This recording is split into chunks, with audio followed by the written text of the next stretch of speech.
With AI, it's like with cloud, with websites, it's the shiny new thing that everybody wants to have. And really, that shouldn't be the reason why you want to go into AI. It should create value for you. So today we talked to Zain Shah. He is founder of and CEO of ZEED, and it's a data company. And guess what? Data is the fuel for AI. So you get a lot of information today on how to start with AI and how to put AI into your firm. So that's not just the shiny new toy, but really brings something to the table.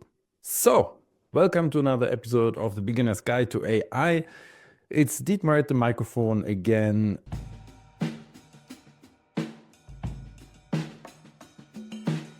So, Zain, happy to have you on the podcast here. And I can talk a lot about you, but that's not the right thing. The best thing is you introduce yourself to the audience. But first, welcome to the podcast, I would say. Yeah. Thank you, Dietmar. It's a pleasure to be here. Thank you for having me.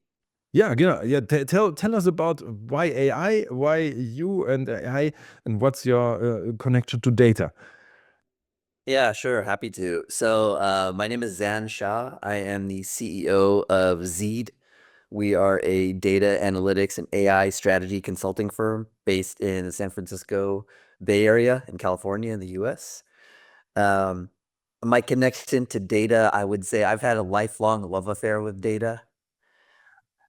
And so I've always had an affinity for interpreting data to understand the story that it tells, and then being able to convey that story to others to help other people understand what it tells them. I've always been adept at that, and so I found my calling professionally in owning a company which can help people do that at scale. I love that. I'm from background. I'm an economist, and there's this thing: you can have data, and you can have the story that's connected to the data, and that's what I mean. The people who love data, they don't need the story by themselves. But if you want to change things in a firm, in the world, or whatever, you have to tell the story behind the data because the other people they won't go into that. I think it's also your experience. Yeah, I Always. would agree. I think the first time I remember being sort of consciously aware of this was as a kid. It was about this time of year, actually. I was very small and we were traveling overseas. And I'm a big sports fan. And when I was a kid, in particular, was magnified. And so I was missing the NFL playoffs here in the States. And, in those days, no internet, obviously. So your only visibility was through the newspaper. So my father took me to the American Embassy, and I was about 6 years old, and I walked into the library in the embassy and walked right over to one of the spindles and grabbed a New York Times and spread it out on the paper because I knew if I could read the box score, I would be able to tell what happened in the game, right? Who won, who lost, and more importantly, why. Back to the story. And my dad loves telling that story as he gained a lot of insight into who I was that day. But I think so did I, right? Because I reflect back on my life's journey from that point going forward. And I think that really speaks to, just like I said, the love affair I've had, natural affinity for data and being able to tell a story with it. And now comes the AI era. I mean, AI is there for a long time, but now it really goes mainstream. And tell us about something about the connection between data and AI. Yeah. So I would say the first meaningful experience I had with AI was back in the at the genesis of the web browser, right? And so when I tell my kids Google wasn't the first, they're like, they can't understand that, right? And I remember making a conscious decision to not use Google because I thought it was a little creepy that they were collecting data about me and integrating that into an algorithm to be able to present back to me what they thought I would like. Um, Actually, that was genius because now everybody does it, right? That's kind of the way of the world and leveraging data. So for me, the relationship with data between data and AI is data is the fuel that drives AI going forward, right? AI applications without good data, good meaning structured in a usable way, right? I don't mean structured in necessarily a database way, Mhm. but in a usable way data that isn't aligned necessarily with the strategy that you're trying to execute or achieve as an organization, right? That's the lifeblood of AI in my perspective, right? So the companies we work with, it's about understanding what their business strategy is, tying that back to a data strategy. And from there, we can then talk about how to enable AI applications to help them grow.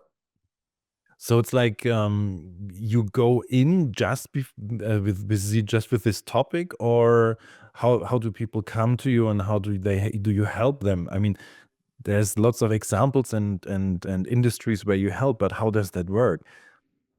Yeah, so this is typically how I lead.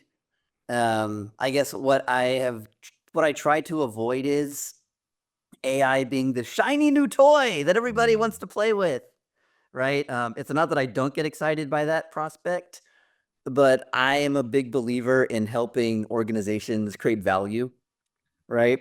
And so typically where we'll start is understanding what the business strategy is or what the organizational strategy is, what their priorities are, how then those define what their strategies and priorities might be as it relates to data and AI applications. Because what we try to avoid for sure, Dietmar, absolutely 100% what we try to avoid is someone with technical know-how has this fantastic idea for an application that will set the world on fire, but it's not aligned with organizational priorities. And so there's always going to be competing priorities in any organization. Is that how you want to allocate your resources if it's not actually going to create value for the company? So going through that discovery process, right? Meeting with senior leaders, typically executives, to understand strategically where they want to go, then sussing out use cases that can deliver high value, and then translating that into data and AI application work. Okay, so if there's yeah, okay, kind of makes sense. You need a good business strategy, and you need the data to be there that aligns with the business strategy. This if that's not there, then you can't do a thing, or it's like doesn't lead to something. Yeah, I'll give you an example. We were working with a company that had global operations, and they had a sales force in Brazil and a limited amount of sales management to work with the sales producers. So their original hypothesis was if we could simply automate the discussion, right? We think we have the data. So let's build an AI application to deliver the right message at the right time to the right salespeople and help them get insight into where their opportunities are. So it sounded like a good idea. We like that, right? It was about helping growth and fueling revenue. We like that. And through the discovery process, what we learned was they didn't actually have the data they needed to execute that idea, right? They had it, but it was like some of it was in a database, some of it was contained in a system, some of it was on papers on someone's desk, right? And there was a lot of manual work to make the data usable. So we took them through this journey of, okay, business strategy, data strategy, check we're there. Now, from a technical perspective, we need to architect the data so it's scalable and sustainable. Then we can do an analysis to understand what the data is actually telling us, back to the storytelling. Once that aligns with what your objectives are and what you want to accomplish, now we have a robust data set that we can model, and then we can build an AI application on top of that, right? So the use case, good. The application, good. The journey to get there, just a little bit longer than they might have expected. But, in a thoughtful, procedural way, you still deliver the outcome that they wanted. That sounds like a lot of work. And how is it? Is it most of the firms are, I mean, you go in and you're like kind of those guys coming in looking at the desks of the people at is it how is it? Most of the firms are unorganized, I would guess, with data. Most, yeah, most of the companies that we work with, I will call them traditional. And so their data is maybe not necessarily as organized as it could be. They're not really optimizing its use.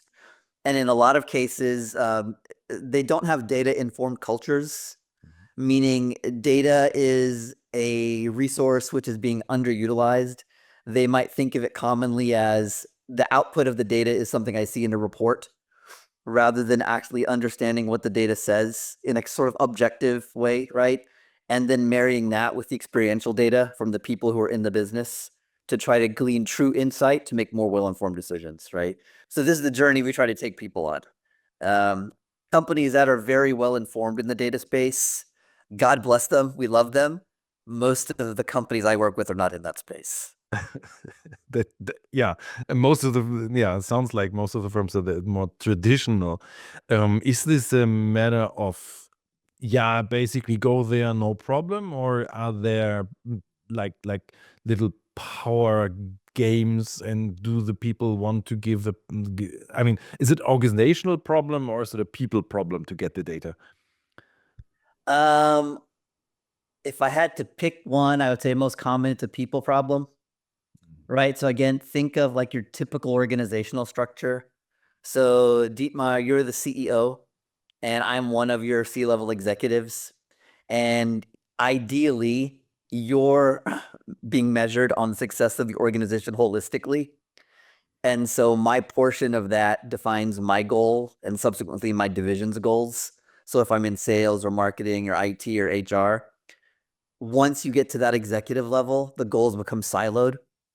And it can become difficult if you're in a siloed organization to pull together to support what your overall objectives are as a CEO, right?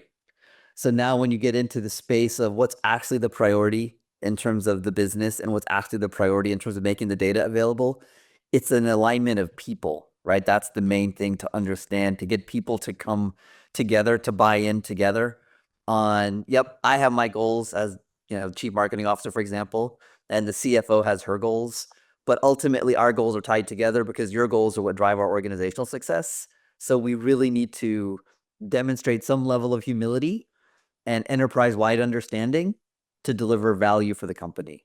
But that's easier said than done, right? That's very much like you're talking about like relationship building 101, right? And really being a very keen listener. Every organization has its own politics, right? And being sensitive to that, making sure that we're helping people achieve their objectives while also making sure that they're delivering what they're being asked to deliver. Then I wanted to just say this is the thing that it sounds easier said than done.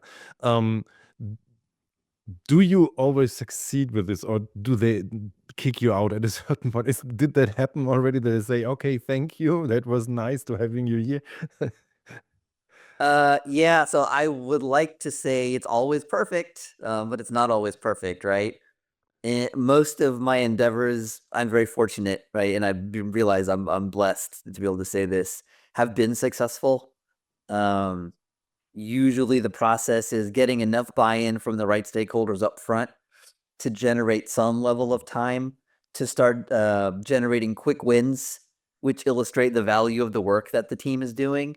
And then we build on that, right? That's more often than not, that's the cycle, but not always, right? Going back to the people and the politics, um, there has been occasions where I've been working with organizations where the people asking for whatever X don't actually understand how to articulate what they're asking for in a way that aligns with the priorities of your organization. I just want what I want, right? And that can become challenging, without a doubt. Yeah, no, basically always. I was barely corporate, so I was more or less always the outsider coming into a firm trying to help there. So it's always some resistance, and this is like a typical thing I see there. Is there on your website you have different verticals, different industries. Is there a tendency you would say some industries profit more now, or let's say they come earlier at the moment, or they are opener or for AI? I would say, in my experience, industries where data has been used more consistently and historically, they're the ones that are more open to AI applications. So in my career, insurance, right? My first job out of business school, I was a risk management consultant. And so we used to work with actuarial tables and tell a story, right? What's the data in the actuarial table telling us? So, right behind kind of data or tech companies or data acquisition companies, I would say insurance, financial services, they're right on the leading edge, right? More traditional industries where I've worked, like automotive, right? logistics, where data might be more about understanding operational efficiency. So there's a minimum value placed on it, because as long as the cars are getting fixed, or as long as the packages are getting where they're supposed to get, we don't need to understand more data than that, right? I think those are the companies kind of that are lagging behind, That those is sort of interesting. industries. That is interesting. I didn't have logistics. I know those from the people I know that studied economics and then went into the econometrics stuff, and they went to logistics. I would have expected that, or cars with all the engineers there. I realized many of the people doing AI, they're engineers. So I'm really a little bit surprised. How is it about health? Because this is like, on one hand it's a really people's business, on other hand it's like studies and whatever. Is it, do we have any experience with health? And So with healthcare, I would say that's another industry where you're seeing a proliferation of AI applications. Um, right now, we're working with a dental practice. And so one of the tools we're exploring introducing into their clinical workflow is a diagnostic tool. So essentially, the radiograph of the patient would be brushed up against this tool, which is a massive database of radiographs, to help the clinician with the diagnosis, right? And so most of the time, from the research we've done, the diagnoses align, right? There's a little bit of gray area, or, a little bit, but that of open interpretation doesn't materially change the clinician's story when they're talking to the patient, right? Um, but the benefit of it really is the ease of use and transmitting that information to the patient, yeah, right? yeah. So now, instead of looking at a black and white X-ray and being spoken to about technical issues which you don't understand because that's not your area of expertise, now colors highlight those areas, right? And so now it's visual and it pops, and now I can interpret what you're telling me from a technical perspective because I have a visual representation of that, and I understand colors. And so now what you're telling me makes it easier for me to understand what needs to be done. So, and in healthcare broadly, the same thing's happening, right? Where there's so much data out there and pictures. X-rays, they have, I think it's like 65,000 shades of gray. And so the human eye can't possibly interpret that, obviously, right? But when you have good metadata tagged onto those X-rays, now you can get into some really very unique and special diagnoses being done by machines that humans alone possibly couldn't accomplish. Yeah. And emphasis, there's always the human in the loop. So it's really important. It's not just the machine. I can't just go to my computer and ask something medical. I mean, I could, but I it's a little bit risky. So yeah, the human is still an important factor. Is this one of the things where you go and you have to teach the people how you use AI? How is this working? Are they accepting that, like the doctors there, or some people in industries where it's not so easy to use data? Are they accepting this new revolution? It seems like most people, at least the people I interact with, have accepted that AI is inevitable. This isn't like a passing fad that in 5 years we'll be on to the next thing, right? There have been so many short-term fads in the data space in the 20 years I've been a practitioner. I don't think that's what AI is. AI seems like a long-term transformative trend for all industries globally, right? And so even in like the last 2 years, I would say I've observed a mind shift where initially it seemed to be more common, where people perceived AI as a material threat, right? My job is going to be automated, or at least the low value aspects of my job are going to be automated. And if I can't find something else to do at that time, I'll be automated out of a job. And I don't actually think that will happen at scale. I mean, of course, technology always, automates people going forward, but it also uncovers an opportunity for growth and retraining. And I think that's actually where the value is coming. And it seems to me people are starting to recognize that, right? So rather than AI automating my whole job, some of the manual, mundane day-to-day tasks, I can have AI do that. And then the real value creation that comes from me being a human and interacting with other people, that's what I now have more time to do, right? So it seems like, yeah, and even in the past couple of years, right? Chat GPT has been a great tailwind, I think. Like you mentioned, AI is not a new technology, right? It's been around for, decades. But Chat GPT, I think, has really uncovered for people the ability to leverage data-driven tools in a way that can simplify your life. And that leads to the question, do you actually, I mean, that sounds like you do a lot of data, but you don't use LLMs, you use other AI tools, or don't you? Mostly, yes. We've built some LLMs. I think what will see more as we evolve through this AI revolution are small scale LLMs, right? I get one thing, let me back up. One thing I have certainly observed is this race for companies to build their own AI applications. And I think what actually makes more sense personally is to leverage the tools that are already available in the market, right? Um, to me, it's analogous to when kind of the internet became popular, 30, 35 years ago. And at that time, there were no sort of global leaders in that space. So it was really a fight to the top of the mountain, right? Now I think there are companies that have so much data and they have scale and the resources to develop the infrastructure that they're actually a couple of steps ahead compared to all these startups, right? That doesn't mean startups can't be successful, but it means that, no one will have as much data as Google, right? No one will have as much automotive data as, say, Tesla, right? No one will have as much social media data as Meta. So to try to get into that space is tough. So building models that I think can be built better by companies who have a better hand on it, I would simply leverage the tools they're using. Mhm. Yeah, yeah, makes sense. Not to. This is a typical thing. You invent everything yourself, and in the end, it's not your industry. I mean, Exactly right.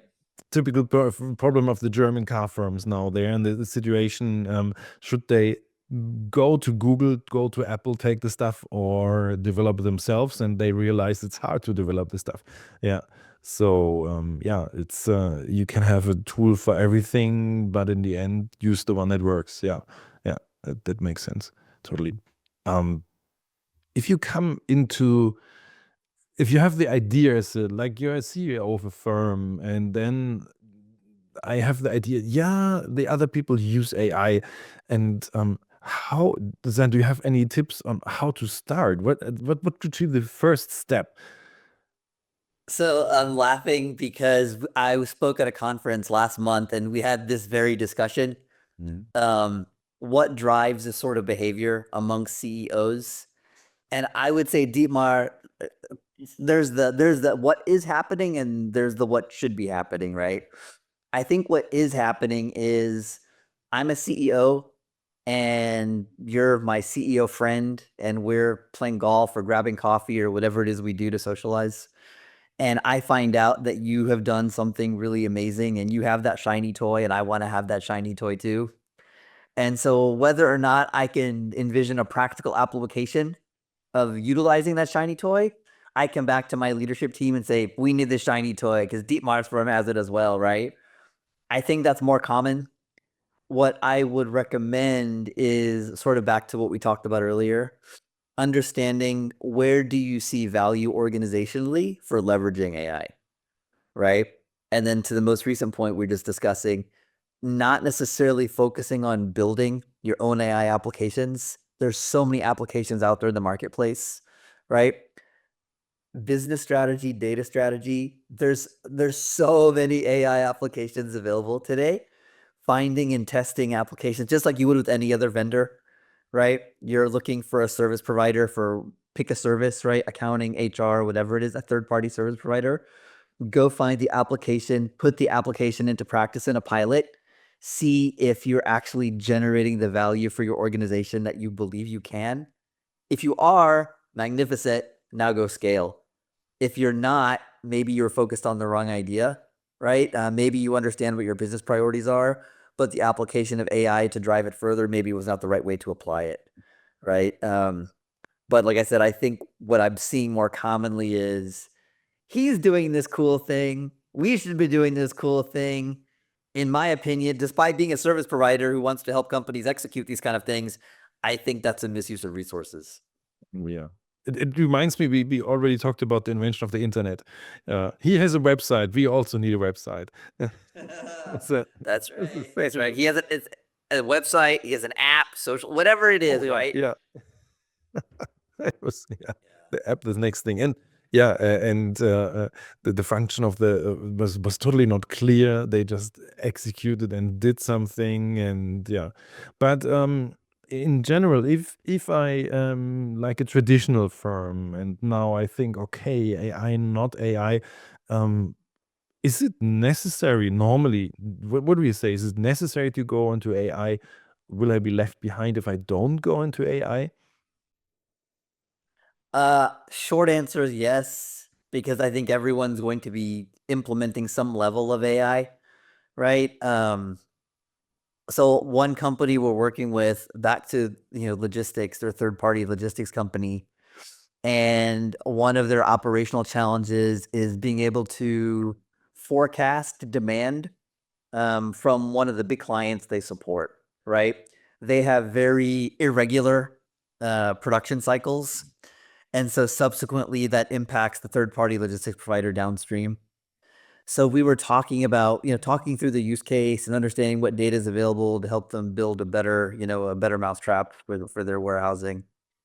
And the thing that caught their ear was, oh, predictive modeling. That sounds like AI. We should do that, right? And it's like, we can do that, right? But let's put it down on the list. It's not maybe top of the backlog, right? It's priority 4, 5, 6. But to your question, AI is going to become so pervasive, in my opinion, right? Because it's so readily available. So many people, forget about me. Like, I have 3 kids who are Gen Z, right? They're digital natives. They're so deep into this stuff. When I talk to my college-age daughter or my high school-age daughter about who's using AI applications to help them with their schoolwork, everybody's hand shoots up, right? Because it's so common. So I think it's just a matter of time that every company, every industry will be impacted positively by AI applications. And then it will be up to the individual companies and within each industry to understand what's the practical application, and so to what extent can you implement it into your workflow. So it would be like starting small, starting with a project and see what happens, and then roll out. That's kind of what you described. So not start from top bottom everything, but test with something. Yeah, that's always my recommended approach, right? You have a hypothesis, right? It's the scientific method, right? Going back to primary school, right? It's the scientific method. You have a hypothesis. You need to experiment to gather data to draw a proper conclusion. That conclusion will they'll tell you, after observation, whether you need to proceed or not proceed or how to proceed, right? I'm a big believer in that. I think it's faster than implementing something at scale, which may not work. And I've also seen repeatedly companies do this in the technology space, right? Broadly, not necessarily AI specifically, but technology broadly, is they buy, figuratively speaking, they buy a Ferrari, but they don't need a Ferrari, right? They don't know how to drive it. They don't know how to maintain it. Really, they need something to get them to the corner store so they can go buy milk and bread. You don't need a Ferrari for that. No disparaging a Ferrari, right? They're great cars, but you don't need that. It's not the most practical function. So it's the same thing. Crawl, walk, run is often my approach. So I really support the idea of running pilots, learning from those pilots, because you may learn things which you had not anticipated. That's the benefit of running a pilot. I would rather learn more slowly but more accurately than allocate resources to something where now 2 years backwards I'm looking and like, we didn't make a good use of that money because we didn't exactly understand what we're getting into. I think being able to launch a pilot and learning, you get a much better sense of what you're actually committing to developing and building. Yeah, I love that, and I love that. This is the thing. I'm a big believer in lean startup. Um, Early testing, small hypothesis, and then seeing what doesn't work. Yeah, yeah, really. Yeah. I have a kind of, because you mentioned your three Gen Z kids. Do you think the educational institutions, school and university, they're in any way prepared for that? Right now, I would say no. I would say no. So with our second oldest daughter, we just went through the university application process, right? It wrapped up a couple of months ago. So now she's waiting to hear back. And when she was writing her essays, we talked about there are tools available, but obviously you don't want ChatGPT to be writing your essay for you because it doesn't know who you are. It's not going to be personalized. It's going to lack all those things, right? But as a word processor to help you edit, that's a good tool, right? Then we hear stories about how some people are dumping prompts in to, some kind of Gen AI application, and they're letting that yield whatever the outcome is for their assignment, right? I don't think universities or even, public schools have a mechanism in place to guard against that yet, right? We were even exploring websites which proclaim that they can humanize, right, the Chat GPT. And so we dropped two essays into one of those to see. And the one which was written by a human was called out for being generative AI authorship, right? It's like, right? Yeah, because it's, it comes down to things like tone and sophistication of your vocabulary, right? Some people have a very sophisticated vocabulary. Some people aren't able to convey emotion when they write. And so it might come off like a machine wrote it, right? So I don't think educational institutions right now are very well prepared. That doesn't mean they won't be later, but right now I don't think they're very well prepared, right? It's so new. That's Yeah. what I would kind of say. Yeah. No, there's a process, but still, I mean, this is such a I don't know. It's probably the quickest technical innovation ever, and so it's like a big waltzing everything flat, and yeah. But yeah, but because you talked about the use of ChatGPT, how do you personally use AI? Are there certain things you do every day with AI, or yeah, something? Yeah. Yeah, my most common use of it is, and I'm really reluctant to say this publicly because I fashion myself as quite a good writer, but I use it to edit my business writing all the time. Um, Over the years, I have developed a very concise business writing style. Um, One of my prior jobs, I actually used to teach senior leaders and executives how to write effective memos because it was just here's the bottom line, here's the detail. Executives don't have a lot of time. Get in, get out, make it powerful. And I could use help. I'm a human being. I make mistakes all the time, right? So that's pretty regular. In the States, kind of today, sort of our first day back to work right after the extended winter holiday.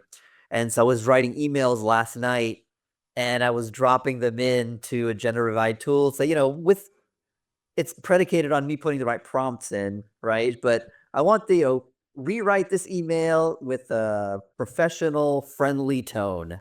And then you read it to, is it too automated? Is it dear Dietmar? Thank you for you don't want it to be that either, right? But yeah, I find it to be helpful. I find it to be helpful. Yeah, this is actually interesting. Is the you don't write like those people making automated LinkedIn posts where you think, okay, that is not real. That's the bot writing, or emails you get a lot. No, but what you do is really a good case. It's like, yeah, I have the idea, I have the email, and ask the AI to make it better. It's Yeah, or exactly. point out flaws in my argumentation or something I'm missing. The second pair of eyes, that if you like me then work in the night, and there's nobody to ask, and you don't want Exactly to. right. Exactly right. That's exactly. I used to read a lot of my business writing to my wife because she had very little context. And so if it didn't make sense to her, then it's too convoluted, it's too confusing, right? But to your point, she's not always available. And the other thing I learned was maybe close to 2 years ago when Chat GPT was sort of catching fire, right? And generative AI tools in general was sort of catching fire. I ran my own test. So I wrote social media posts on my own. And then I also had generative AI write some posts as well. And then I posted them over a period of time. did an analysis on the engagement, right? Number of comments, number of likes, things like that, and then republished that analysis on social media to what did I learn, right? And I still think there's, even though, like you're saying, it's a very amazing technology which is rapidly evolving, there still are hurdles to climb, right? The two biggest takeaways I learned were, and this is why I won't let any Gen AI just do my writing for me, is the lack of personalization. Gen AI can't capture that adequately because any Gen AI database is pulling from so many data sources that personalization almost becomes objectified, right? You're losing that subjective point of view. And then I think the sub part of that is lack of tone, right? Like even in our talking, right? You're asking me questions which are getting me excited, and my voice is going up or voice is going. Generative AI has not figured out how to do that yet, right? And so now you go back to what is Gen AI? It's the output of data. How do you add personalization and tone into data? I think that's yet to come. That's yet to come. That means in AI terms in 1 or 2 years. Yeah, it might be happening right now, right? By the time we're done with this talk, it might be available. That's right. Those crazy things. But no, this is really the thing I also realized. I mean, it's still, if you want to excel in what you do, you can't use AI. But I mean, for like, if you go to a firm and you have people like interns or like the juniors or so, that can really help. And if they have the data in line, and this is actually what you basically do, then that definitely can help them, I guess. Yeah, exactly. Junior Even level. with even right now with this dental practice we're working with, we just built their operating plan for 2025, right? So operating budget, financial budget, try to make sure that the financials tie with their operational capabilities so they can be successful into 2025. I am certain that I could have used some AI application to do that for me instead. But given the level of accountability I feel to my client, I would never do that. I should say never. Today, given the availability of the tools in their current state, I would not do that. Talking about the availability of tools that are now, let's come to the last question, the Terminator or Matrix scenario, because now there's no Terminator around. Maybe we are in a Matrix, we don't know. But what's your opinion? How probable is such a scenario that we get enslaved by machines in a certain way? I don't want to dismiss it. I will say if that happens, it will absolutely be of our own doing, though. Right? AI applications are created and enabled by human beings. The foundation of any AI application is data, which is generated by human beings, right? Can I see us devolving, I would say, to a point as a society where we become so dependent on the technology we've created that, we're enslaved by it? I want to say no, because that sounds terrible, right? And even though, I love the Matrix movies and Terminator 2 is one of my favorite movies of all time. I think a lot of people, Dietmar, as AI is evolving, are starting to see, like we talked about earlier, that the robot overlords are not coming, right? That's not exactly what AI is. That might have been what people thought, even as recently as 5 years ago. But more commonly, it's actually human developed applications that are designed to simplify human life, right? And because we have not lived through something as radical as this in our own lifetimes, right? The Industrial Revolution predates us, obviously. We are getting like front row seats to this sort of technological evolution, right? The internet was not this, right? Computers existed for decades before the internet was born, right? So I want to say anything is possible. I do think it's quite unlikely. Yeah, that's good. I love it because, yeah, when I have a bad day, if I have a bad day, then I think, that's just right around the corner. But it's good to hear that we are still putting data in, and it's like, yeah, no, it's really low probability. Possible always, yeah. No, but Yeah. yeah, great. That Yeah, it's a good tone to end, a positive note. But before we end, one important thing: can you tell us where to find you? Where can we connect with you? Sure. So again, my company's name is ZEED. So you can find us on the web at ZEED Listens. Data Talks, ZEED Listens. So ZeedListens.com. That's the easiest way to find me. Also on LinkedIn, right? Zain Shah. You can Google me, LinkedIn. Be happy to chat, answer any questions. I love to help people, Dietmar, even if it's not for my own financial benefit. That's perfectly fine, right? I just love helping people understand what can be possible. Yeah. And if I'm able to assist them, fantastic. If I'm not able to assist them, equally fantastic. My satisfaction comes in being able to help people move forward in their lives. Oh, that's great. I will put everything in the show notes for people to connect with you. And I have to say thank you. And it was really enlightening. And yeah, let's see what 2025 brings. We just started. We talked about that the new revolution can be just around the corner. We'll see. So then thank you for the interview. And yeah, that was a great talk. Thanks. And yes, it's all about data. And as an economist, I really love these topics. And it's the same. I mean, I don't do only economics. I also do web analytics. And this is like the same. You can do those things, but you have to know why. And you have to bring everyone to the table that they really use the tool. I teach stuff and then the people never look into the stuff. Same with AI. If you just introduce the tool and never use it, that would be sad. So same with AI. Do it right, do it and take the people with you, and then you can really profit from that. So thank you for listening to the episode. Don't forget to quickly check out sensei.io and see what a digital replica can do for you. Don't forget to go to the newsletter page, argo.berlin.com/newsletter. You get all the updates we have, and you can also click follow or something like that on your podcast app. I hope you'll be here for the next episode. Signing off, it's Dietmar from argo.berlin.